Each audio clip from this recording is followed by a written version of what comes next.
참 어디에 가서 이 이야기를 털어놓아야 할지 모르겠습니다. 이런 이야기를 꺼내는 것 자체가 말도 안 된다는 생각도 들고 솔직히 좋은 소리 듣지 못할 것도 알고 있습니다. 언제 이런 관계를 청산해야 하는지 정말 고민이 많네요. 저는 올해로 50대 중반이 되는 여자입니다. 20살이 되면서 납치당하듯 남편 손에 이끌려 서울로 무작정 올라오게 되었습니다. 빈털터리로 시작해 우여곡절이 많았으나 단칸방에서 시작해 조금씩 아끼고 모아가며 결국에는 내 집까지 장만하게 되었네요. 남편과는 같이 고생해온 만큼 100년해로 할 줄 알았는데 집이 생기고부터 자기 할 일은 다 끝났다고 생각한 건지 내가 여태까지 반평생을 함께한 사람이 맞는지 싶을 정도로 변하더라고요.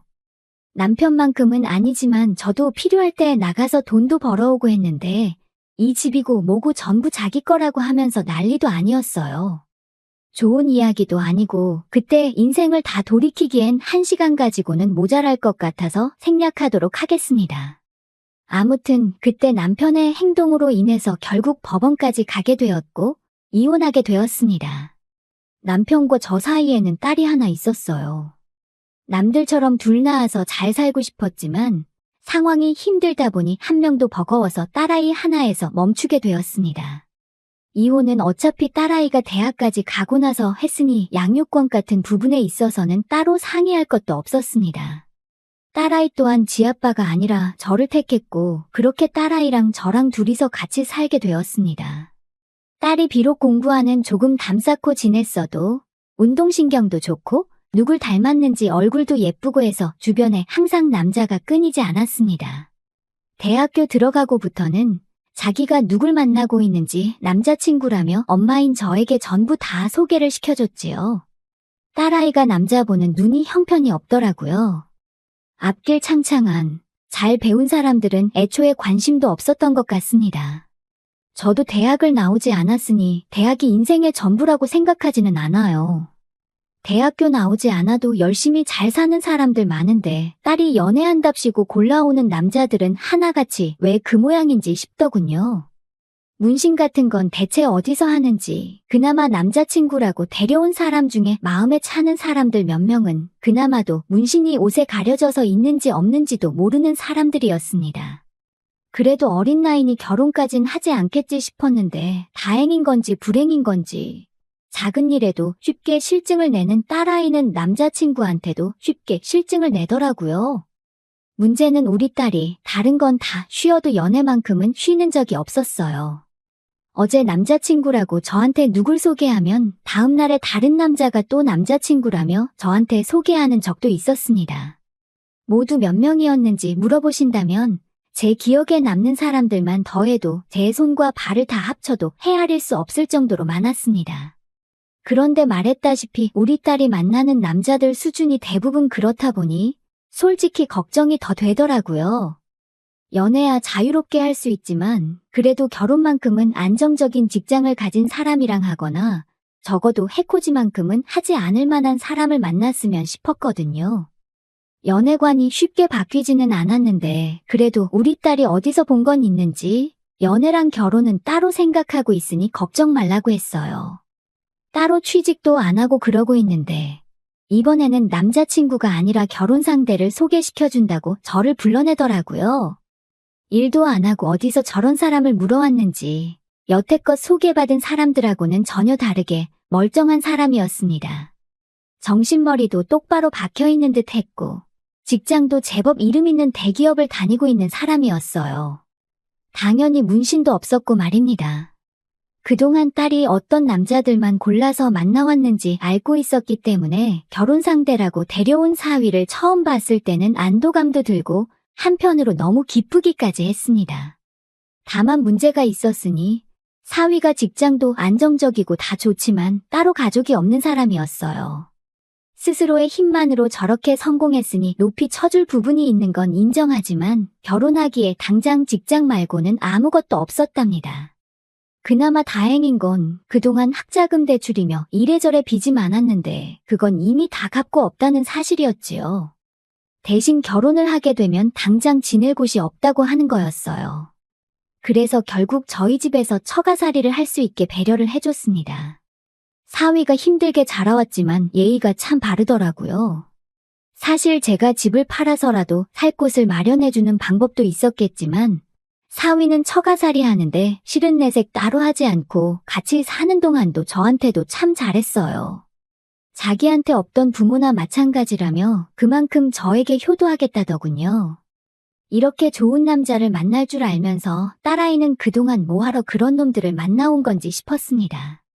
아무튼 딸아이도 결혼을 했고 집에서 나간다면 조금 외로웠겠지만 처가살이를 하게 되면서 제 품에 끼고 살게 되니 그거 하나만은 좋더군요.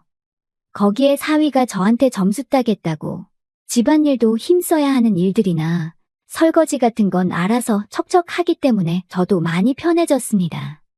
남편과는 그렇게 헤어지게 되었지만 그래도 지금 상황이 주변에 자랑하고 다닐 만한 정도라는 생각이 들었고 딸내외가 내 집에 들어와 살며 있는 동안은 정말 매일이 행복했습니다. 그 순간을 목격하기 전까지는 말이지요. 저도 동네에 아는 사람들 가게 나가서 소일거리 해주고 하면서 생활비도 벌고 하고 있었습니다.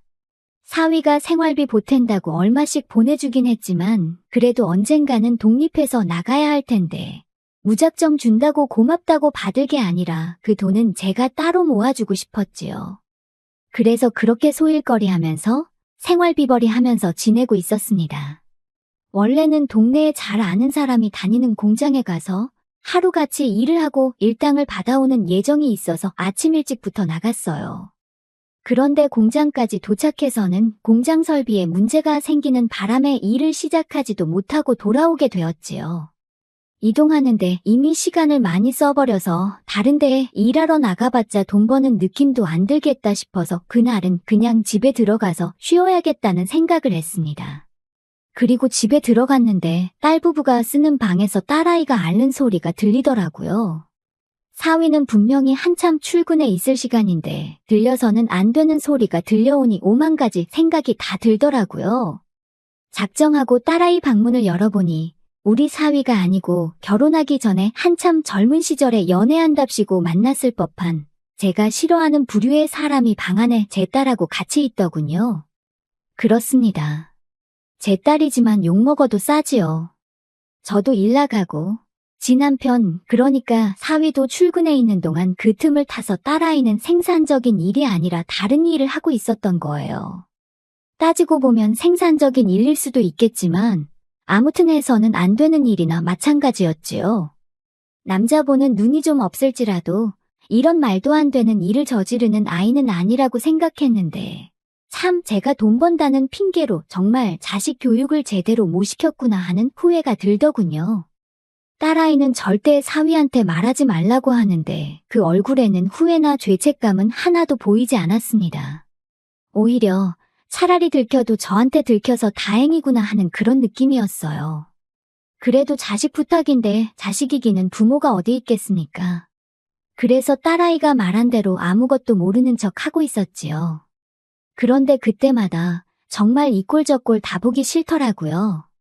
그 사실을 숨기고 있는 제 자신에게도 자괴감이 느껴지고 괜히 제가 일 때문에 밖에 나가 있으면 딸아이가 또 집에 외간 남자를 들이지는 않았을지 그런 생각도 들고 말입니다. 그래서 더는 신경 쓰고 싶지 않아서 제 집은 딸아이한테 넘겨주고 저는 남은 재산 조금 처분해서 제가 나고 자란 고향으로 돌아왔습니다. 작은아버지가 아직 시골집을 가지고 계셨고 저희 부모님이 저한테 남기신 건데 하면서 저한테 흔쾌히 집을 사용하게 해주셨지요.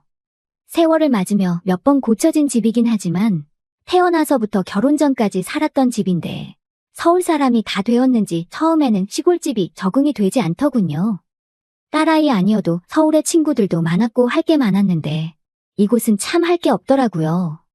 거기에 집이 비어있으니 사위 출근한 사이에 딸아이가 집에 사람들 끌어들일 거 생각하고 있자니 참. 사위한테는 미안한 소리지만 그래도 그 꼴 안 봐도 되니 마음이 편하더군요. 한편으로는 딸아이가 저한테 들켰음에도 불구하고 제가 이제는 아예 집을 나가버렸으니 오히려 맘 놓고 외간 남자들을 집에 들이지 않을까 하는 걱정도 들었고요. 팔이 안으로 굽어서 그렇겠지만 분명히 우리 사위는 아무 잘못 없고 딸아이한테 문제가 있음을 인지하고 있지만서도 끝에서 끝까지 들키지 않고 우리 딸이 무탈했으면 좋겠다는 생각을 했습니다. 그렇게 1년을 떨어져 살았는데 명절이고 생일이고 한 번을 찾아오지 않더군요. 그나마 사위는 저한테 먼저 전화라도 합니다. 왜 안 오는지 이유를 물어보면 일이 바빠서라고 대답을 했는데 딸아이랑 통화해보면 왜 안 오는지 그 이유는 사위가 아니라 딸한테 있었어요. 왜 이사를 가도 그렇게 멀리 떨어진 시골로 가버린 거냐면서 남편이랑 한 차에 타고 오래 있기 싫다고 하면서 그냥 명절 때는 안 가겠다 하더군요. 제 딸이지만 그때부터는 저도 정이 떨어지기 시작했습니다. 그리고 그 말을 듣자 하니 아직도 딸아이는 정신 차린 게 아니고 사위와는 멀게 지내고 있는 듯 싶더라고요. 걱정도 잠시였고 저도 시골 생활에 다시 적응하면서 잊고 살았고 다른 사람도 아니고 제 자식이 저한테 소홀해지니 저라고 역시 자식한테 매달려가며 잘해주고 싶은 생각이 사라지더라고요. 그래서 그렇게 모르는 사람인 척 한참 지냈습니다. 그러던 어느 날이었는데 사위한테 연락이 왔어요. 지금 그쪽으로 내려가는 중이라고요. 명절도 아니고 내 생일도 아닌데 무슨 일로 오는가 싶었는데 사위가 다른 게 아니고 자기 혼자 가고 있는 중이라고 하더군요. 무슨 일로 오냐고 물으니 회사 출장이 잡혔는데 같은 지역이라서 그래서 간만에 숙소 안 잡고 장모님과 같이 저녁 식사라도 해야겠다며 찾아오는 겁니다. 음식은 제가 서울 살 적에 엄청 좋아해서 일주일에 한 번씩은 꼭 가던 국밥집이 있었는데 그거 생각나실까봐 포장해서 가지고 오는 중이니 밥도 차릴 필요 없다 하더군요. 내 자식이 나한테 이렇게 소홀한데 신경 써주는 사위 마음 씀씀이가 너무 좋더왔습니다. 아무리 회사 일로 출장을 왔다고 한들 여기는 도심에서도 많이 떨어진 시골 동네인데 끝끝내 숙소 안 잡고 저희 집으로 오겠다는 거잖아요. 거기에 저 번거롭지 않게 식사도 포장해오고 그것도 모자라서 제가 제일 좋아하던 식당을 기억해서 거기 음식을 사오는 기까지 했으니 말이지요. 이렇게 자상하고 섬세한 남편을 두고 내 자식은 왜 정신을 못 차리고 저러는지 싶더군요. 그래도 그동안 시골에서 혼자 지내느라 적적했는데 오랜만에 사람이 있으니 좋더군요. 결혼하면 다들 편해져서 살이 좀 찐다는데 사위는 어째 살이 더 빠진 것 같다고 물으니 그냥 쓴웃음만 지을 뿐 아무 대답도 없더라고요. 자주 보고 싶었는데 못 내려와 미안하다. 길이 먼데 어찌 오느냐 괜찮다. 이런 뻔한 안부를 몇 마디 주고받으니 할 말이 많이 없어 조용해졌습니다. 사위도 사실 능글맞은 부분도 없고 장서간인데 아무래도 편하게 있기는 힘들었겠지요. 그래도 저 생각해서 이 먼 길을 와준 것만 해도 불편해 보이는 모습에도 고맙기까지 하더군요. 그동안 혼자 시골에 있는다고 할 게 없어서 이것저것 만든 담금주들이 있었는데 사위가 술을 좋아하는 건 알고 있어서 매실주네, 인삼주네 하면서 너무 긴장하지 말고 편하게 있으라며 사위한테 술을 한두 잔 권했습니다. 처음에는 사위도 머뭇대더니 그래도 좋아하는 술에 직접 담근 귀한 술이다 보니 좋아하는 술을 안 마시고 지나칠 수는 없었나 봅니다. 그때그때마다 담궈둔 술이 많다 보니 다른 사람도 아니고 내 딸 먹여 살려주는 사위가 마시는데 아깝지는 않았습니다. 사위는 사양하면서도 계속 한 잔 한 잔 마시다 보니 어느덧 잔뜩 긴장해서 힘이 들어가 있는 모습은 온데간데 없고 슬슬 몸이 풀리는 듯 싶더라고요. 그래도 회사 일 때문에 왔는데다가 다음날 일도 봐야 할 텐데 술이 어느 정도 들어가니 그만 마시게 해야겠더라고요. 그런데 사위는 이 정도 취하는 건 괜찮다며 계속해서 잔을 채우더군요. 이상했죠.